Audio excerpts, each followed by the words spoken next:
আর ভালো লাগে না। শুধু রান্না আর খাওয়া। আমরা মেয়েরা যারা বাড়িতে থাকি তাদের জামাকাপড় কাচা থেকে শুরু করে রান্না করা, ঘর মোছা এসব নানা কাজের সাথে সাথে অনেক খুঁটিনাটি কাজও করতে হয়। আবার বাচ্চাদের দেখাশোনাও করতে হয়। তারপরেও শুনতে হয়, "ঘরে তো সারাদিন থাকো। কি করো? ওই তো রান্নাটাই শুধু করো।" রান্নায় একটু নুন বা ঝাল কম হলে শুনতে হয়, "ঠিক করে রান্নাটাও করোনি, সারাদিন শুধু ফোন নিয়ে বসে আছো।" অথচ আমি হাতে ফোন ধরার সময়টাও পাই না। শোবার সময় একটু ফোন ঘাটাঘাটি করি, তাও এত কথা। একবার ভাবুন তো, আমরা মেয়েরা যদি অফিস থেকে ফিরে ছেলেদের মতো হাতে ফোন নিয়ে বসতাম, তাহলে কি কি শুনতে হতো আমাদের। আমরা যদি বাইরেও কাজ করি, তাহলেও বাড়ি ফিরে বাড়ির সমস্ত রান্না বান্না থেকে শুরু করে সমস্ত কাজ করতে হয়। আবার অফিস বেরোনোর আগেও ঠিক টিফিন রেডি করে ঘরের কাজ করে তবেই বেরোতে পারি। আজ থাক ওসব কথা।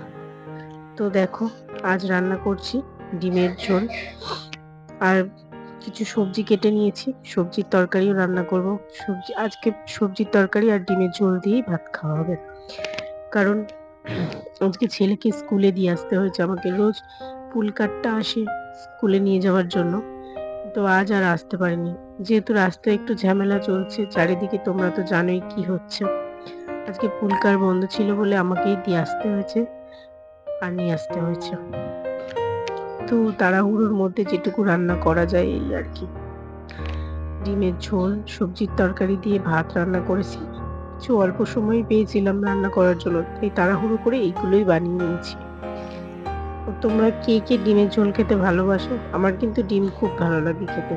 ডিমের ঝোল বলো, ডিমের কারি, যাই বলো না, ডিমটাই বেশি পছন্দ করি। কারণ ডিমই আমার ভালো লাগে মাছের থেকে। মাছটাও ভালো লাগে কিন্তু ডিমটা তার থেকে বেশি ভালো লাগে। তো আমার মতো কে কে ডিম খেতে পছন্দ করো আমাকে বলো। আর ডিম রান্নার সময় না একটু ভালো করে মশলাটা কষিয়ে নিতে হয়। তাহলে না ডিমের যে ঝোলটা বানাবে বা কারিটা বানাবে সেটা খুব টেস্টি হয়। মসলা কষানোর সময় সামান্য একটুখানি জল দিয়ে মশলাটা কষালে খুব ভালো মশলাটা কষে যায়। তারপরে আলু আর ডিম, এই যে ভাজা ডিম, ডিমগুলো দিয়ে দেবো। দিয়ে তারপর জল দিয়ে দিলে বেশ ভালোভাবে রান্না হয়ে যাবে। তো তোমাদের কার কার আমার ভিডিও দেখতে ভালো লাগে আমাকে কমেন্ট করে জানিও। আর যদি আমার এই ভিডিওটা ভালো লাগে তাহলে লাইক করো, কমেন্ট করো, শেয়ার করো। আর হ্যাঁ, অবশ্যই ফলো করে রেখো।